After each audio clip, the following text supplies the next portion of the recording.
রাসূল সাল্লাল্লাহু আলাইহি ওয়াসাল্লামকে আল্লাহ সুবহানাহু ওয়া তাআলা প্রতিটি আমল সঠিক পন্থায় শিখিয়েছেন। প্রতিটি আমল কিভাবে করলে আল্লাহর কাছে প্রিয় হওয়া যাবে সেই পন্থা এবং পদ্ধতি তার উম্মতকে শিখিয়ে দিয়েছেন। আল্লাহ রাসূল সাল্লাল্লাহু আলাইহি ওয়াসাল্লাম তার উম্মতের জন্য কত কষ্ট সহ্য করেছেন, কত দুঃখ, কত বেদনা সহ্য করেছেন, কিন্তু নিজের উম্মতকে ভুলে যায় নাই। বর্তমানে আমরা পৃথিবীতে দেখি, আমরা গোটা বিশ্বের দিকে তাকালে বুঝতে পারি যে যখন দুঃখ কষ্টে পতিত হয় মানুষ, তখন আপনজনদেরকেও ভুলে যায়। যখন কষ্টে যন্ত্রণায় জর্জরিত হয়ে যায়, তখন আপন মানুষদেরকেও ভুলে যায়। কিন্তু আল্লাহ রাসূল সাল্লাল্লাহু আলাইহি সাল্লাম এত হাজারো কষ্ট বেদনা সহ্য করেছেন, কিন্তু তার উম্মতকে একটু অল্প সময়ের জন্য ভুলে যান নাই। সুবহানাল্লাহ। অথচ আমরা সেই নবীর মায়াবী নবীর উম্মত হয়ে আল্লাহ রাসূল সাল্লাল্লাহু আলাইহি সাল্লামের সুন্নাতগুলোকে ছেড়ে দিয়েছি। যে মায়ার নবী আখিরাতে ইয়া উম্মতি বলে কাঁদবে, সেই আখিরাতের আসরে সেই ভয়াবহ অবস্থায় প্রতিটা নবী হযরত আদম আলাইহিস সালাম থেকে নিয়ে সর্বশেষ যত নবী রাসূল এসেছে, সমস্ত নবী রাসূল নিজেদের নিয়ে পেরেশানিতে ভুগবেন, নিজেদের নিয়ে সংখ্যায় থাকবেন, ইয়া নাফসি বলতে থাকবেন। কিন্তু এক স্থান থেকে এক মহামানব, তিনি নিজের চিন্তা তো বিভোর নন, তিনি ইয়া উম্মতি বলে কাঁদতে থাকবেন। তিনি হলেন আমাদের প্যারা নবী মুহাম্মদুর রাসূলুল্লাহ সাল্লাল্লাহু আলাইহি ওয়াসাল্লাম। সেই আসলে কঠিন সময়ে মা তার সন্তানকে চিনবে না, বাবা তার সন্তানকে চিনবে না।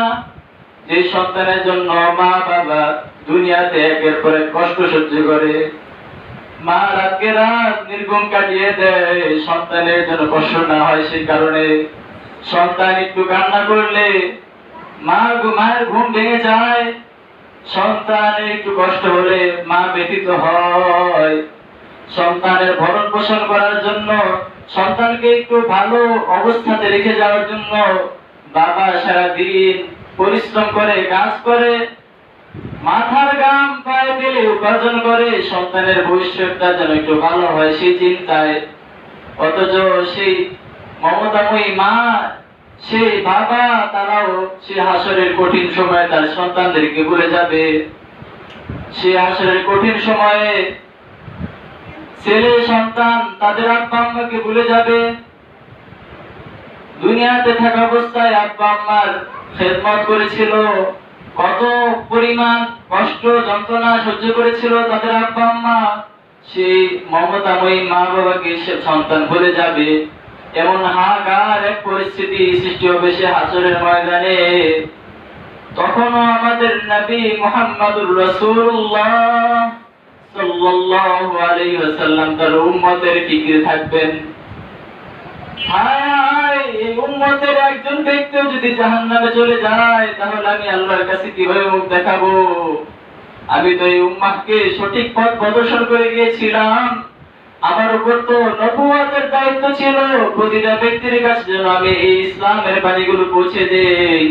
প্রতিটা ব্যক্তির কাছে, প্রতিটা গোষ্ঠীর কাছে, প্রতিটা বনি আদমের কাছে যেন আমি কোরআনের বাণীগুলো পৌঁছে দেই। রব্বুল আলামিনের পক্ষ থেকে আসা আমার উপর যে ওহী, সে আসমানি ইলম যেন আমি সবার মধ্যে বিলিয়ে দেই, সেই দায়িত্ব তো আমার উপরে ছিল, আমার কাছে ছিল। তো আল্লাহ রাসূল সাল্লাল্লাহু আলাইহি ওয়াসাল্লাম তার পুরো উম্মতের জন্য সেদিন কান্নায় ভেঙে পড়বেন, আল্লাহ সুবহানাহু ওয়া তাআলার কাছে পুরো উম্মতের গুনাহ মাফির জন্য ইয়া উম্মতি বলে কাঁদবেন।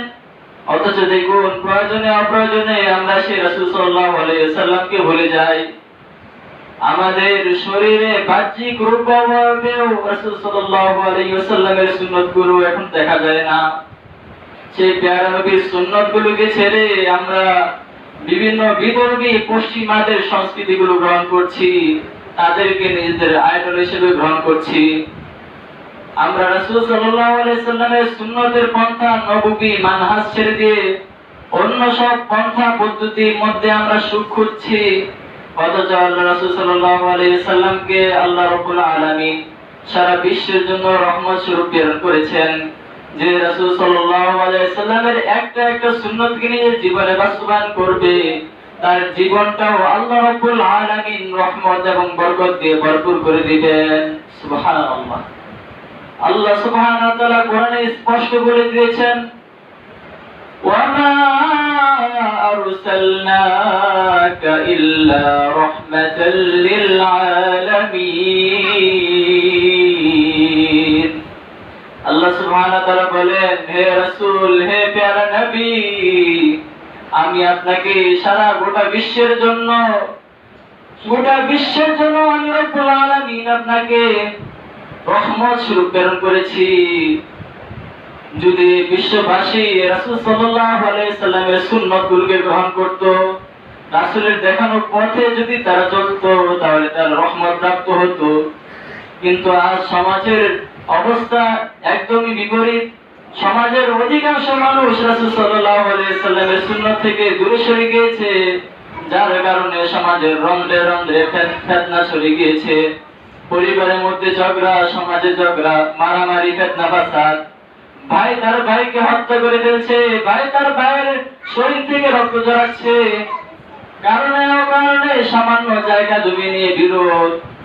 এক পরিবার অপর পরিবার থেকে বিচ্ছিন্ন। পরিবারের মাঝে স্বামী তার স্ত্রীকে দেখতে পারে না, স্ত্রী তার স্বামীকে দেখতে পারে না। যে সম্পর্ক, বৈবাহিক সম্পর্ক ছিল, মায়া ভালোবাসা ভরপুর থাকার কথা ছিল, সেই সম্পর্কে ফাটল দেখা যায়। বিয়ে হওয়া, বিয়ে শাদীর প্রায় 4-5 মাস 6 মাস পরে আবার ডিভোর্স হয়ে যায়। এই সমস্ত ফিতনা এবং ফাসাদের একটাই কারণ, সেটা হলো আমরা আল্লাহ রাসূল সাল্লাল্লাহু আলাইহি ওয়াসাল্লামের সুন্নাহগুলোকে ছেড়ে দিয়েছি। আমরা আমাদের জীবন যাপনের ক্ষেত্রে রাসূল সাল্লাল্লাহু আলাইহি ওয়াসাল্লামের সুন্নাতগুলোকে আজ আর অনুসরণ করি না, অনুকরণ করি না।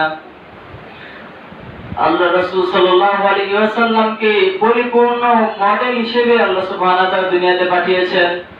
আল্লাহ সুবহানাহু ওয়া তাআলা কোরআনুল কারীমে স্পষ্ট করে বলেছেন, লাকাদ কানা লাকুম ফি রাসূলিল্লাহি উসওয়াতুন হাসানাহ লিমান কানা ইয়ারজুল্লাহা ওয়াল ইয়াওমাল আখির ওয়া যাকারাল্লাহা কাসীরা।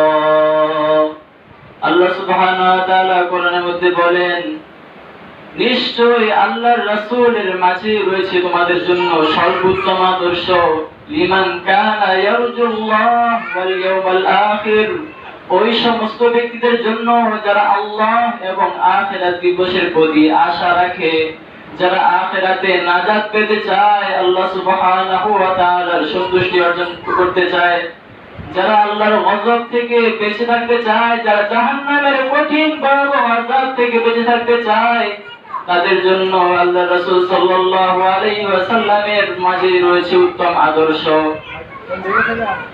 আল্লাহ রাসূল সাল্লাল্লাহু আলাইহি ওয়াসাল্লাম তিনি হলেন আমাদের জীবনের একটা পাথর।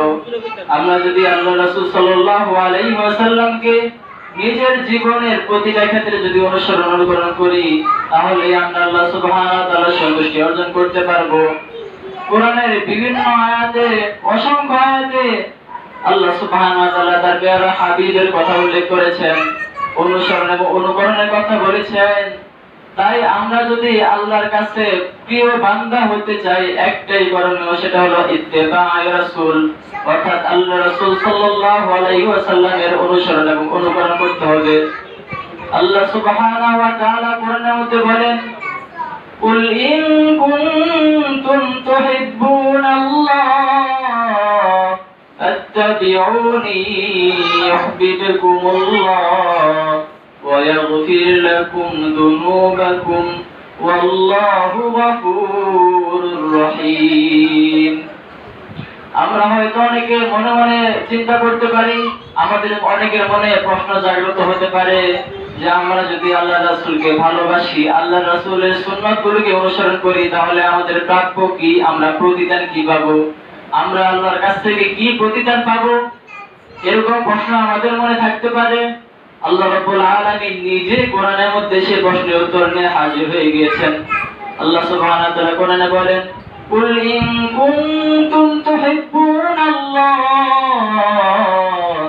আল্লাহ সুবহানাহু ওয়া তাআলা তার নবীকে সম্বোধন করে বলছেন, বল হে নবী আপনি জানিয়ে দিন, হে নবী আপনি লোকদের মধ্যে ঘোষণা করুন, লোকদেরকে আপনি জানিয়ে দিন,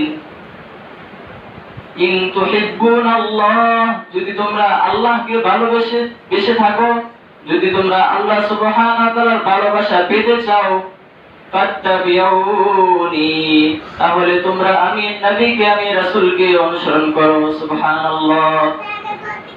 কুল ইন কুনতুম তুহিব্বুনাল্লাহ ফাত্তাবিউনি, যদি আল্লাহকে পেতে চাও রাসূলকে অনুসরণ করো, রাসূলের আদর্শগুলোকে নিজের জীবনে বাস্তবায়ন করো।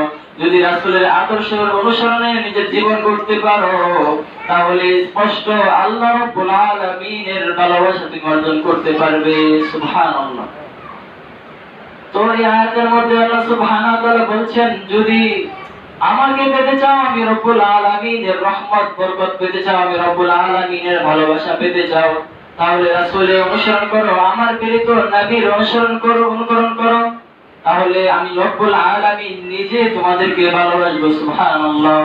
কুল ইন কুনতুম তুহিব্বুনাল্লাহ ফাত্তাবিউনি ইউহিব্বুকুমুল্লাহ ওয়া ইয়াগফির লাকুম যুনুবাকুম, শুধু তোমাদেরকে ভালোবাসবো এতটুকুই না, ওয়া ইয়াগফির লাকুম যুনুবাকুম, এবং আমি তোমাদের সমস্ত যত প্রকার গুনাহ রয়েছে, প্রকাশ্যে অপ্রকাশ্যে, সগীরা কবিরা, শিরক বিদআত, সমস্ত গুনাহগুলোকে আমি রব্বুল আলামিন রাসূল সাল্লাল্লাহু আলাইহি ওয়াসাল্লামের সুন্নতের অনুসরণ করার কারণে সব গুনাহগুলোকে আমি আল্লাহ মাফ করে দেব।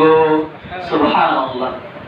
আল্লাহ সুবহানাহু ওয়া তাআলা আমাদেরকে ওয়াদা দিচ্ছেন, যদি রাসূলের অনুসরণ করি, রাসূলের ইত্তেবা করি, দুইটা জিনিস দিবে। দুইটা জিনিস আমরা লাভ করতে পারবো, অর্জন করতে পারবো। একটা হলো আল্লাহ সুবহানাহু ওয়া তাআলার ভালোবাসা আমরা পাবো। এই আয়াতের মধ্যে আল্লাহ সুবহানাহু ওয়া তাআলা বলেন যে আমি আমার বান্দাদেরকে ভালোবাসবো। সুবহানাল্লাহ। আল্লাহ নিজে আমাদেরকে ভালোবাসবে যদি আমরা কি করি, রাসূল সাল্লাল্লাহু আলাইহি ওয়াসাল্লামের সুন্নতের অনুসরণ করি, আর আমাদের সমস্ত জীবনের গুনাহগুলোকে আল্লাহ সুবহানাহু ওয়া তাআলা ধুয়ে মুছে সাফ করে দিবেন। সুবহানাল্লাহ। ওয়াল্লাহু গফুরুর রহিম, এবং আল্লাহ সুবহানাহু ওয়া তাআলা অত্যন্ত দয়ালু, পরম ক্ষমাশীল আল্লাহ সুবহানাহু ওয়া তাআলা। সুতরাং আসুন আমরা রাসূল সাল্লাল্লাহু আলাইহি ওয়াসাল্লামের সুন্নাতগুলোকে নিজের জীবনে বাস্তবায়ন করি, রাসূল সাল্লাল্লাহু আলাইহি ওয়াসাল্লামকে নিজেদের আইডল হিসেবে গ্রহণ করি। দুনিয়ার গায়ক গায়িকা, নায়ক নায়িকাদের, খেলোয়াড়দের অনুসরণ করলে হয়তো আপনি জাহান্নামের পথে অগ্রসর হবেন দিন দিন, কিন্তু আল্লাহ রাসূল সাল্লাল্লাহু আলাইহি ওয়াসাল্লামের সুন্নাতগুলো অনুসরণ করলে আপনি দিনের পর দিন জান্নাতের পথে হাঁটতে পারবেন। সুতরাং সমস্ত ব্যক্তিদেরকে একপাশে রাখুন, একমাত্র আল্লাহ রাসূল সাল্লাল্লাহু আলাইহি ওয়াসাল্লামের আদর্শকে নিজের জন্য নিজের গাইড হিসেবে গ্রহণ করুন।